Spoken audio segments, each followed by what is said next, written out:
আসসালামু আলাইকুম গাইস, কি তাহলে আপনারা ভালো আছেন নি? ওই যে একটা গাড়ি দেখাইছিলাম ওদের হানি ডাল ঠিক আছে।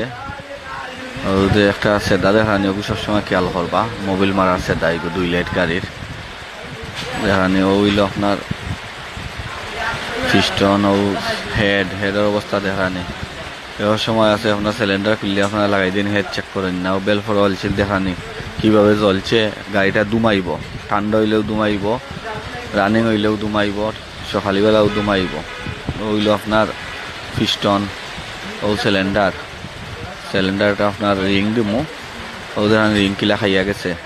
সবসময় আপনার মোবিলটা চেক করে রাখবা, নতুন মোবিল সবসময় মাসে মাসে ভরবা, গাড়িটা সার্ভিস দিব ভালো হইল। পিস্টন শুধু একসাথে রিং দিমু আর হেডটা গ্রান করাইমু আর একসাথে সিল লাগাইমু, গাড়িটা সুন্দর চলবে, মোবিল টোবিল খাইতো না। ওকে, ভালো থাকুক। ওকে, আসসালামু আলাইকুম।